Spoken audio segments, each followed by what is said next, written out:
Flashback. Fed up Obama blamed Africans for the state of Africa. The hour is yet early, but whole countries seems to be ready to 2018's version of COVFEFE, the word or phrase the media is going obsessively fixate on to prove something about the Trump presidency that probably isn't there.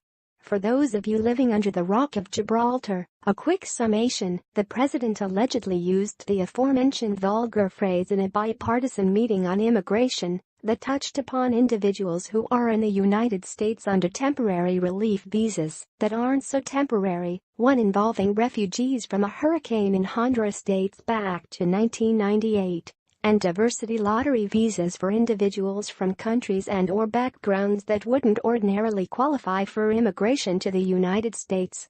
The account of the president saying shithole countries comes mostly from Illinois Senator Dick Durbin, who, for what it's worth, has a history of prevarication for political gain.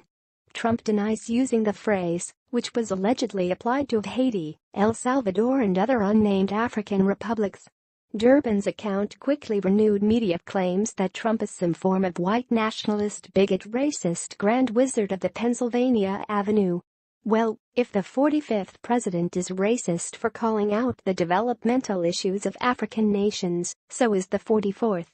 You see, while Barack Obama was never accused of using the term whole nations, he did have the temerity to tell African countries to get their act together.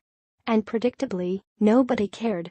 The incident in question dates back to 2009, in the early days of the Obama honeymoon, when some people actually thought maybe he did deserve that Peace Prize.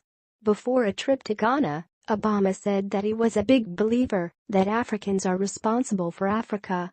I think part of what's hampered advancement in Africa is that for many years we've made excuses about corruption or poor governance, that this was somehow the consequence of neocolonialism, or the West has been oppressive, or racism. I'm not a believer in excuses," Barack Obama said then, according to the UK Telegraph.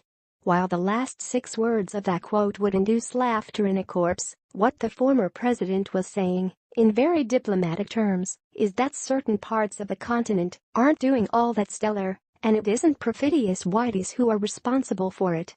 "I'd say I'm probably as knowledgeable about African history as anybody who's occupied my office," Obama continued, displaying his trademark humility.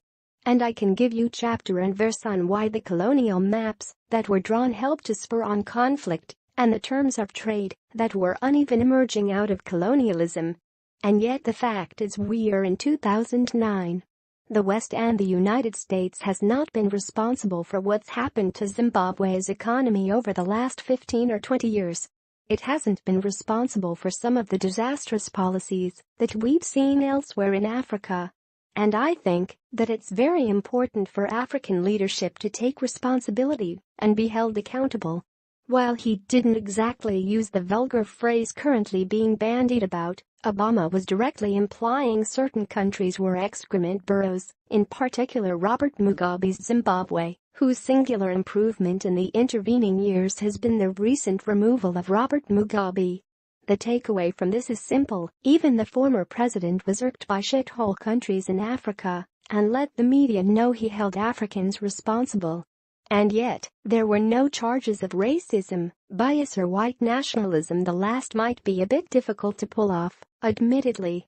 If Trump made the remark he's been accused of making, it was vulgar. It was also profoundly unwise. That said, there's no denying the existence of shithole countries, even if one should probably use more dignified diplomatic language, especially in the presence of people who are desperately looking for enough rope to hang you. If liberals don't believe that there are countries whose political messes have caused problems for both their own polity and the world at large, they don't have to take our word for it. They can take Mr. Obama's. Please like and share on Facebook and Twitter with your thoughts on what Barack Obama had to say back in 2009.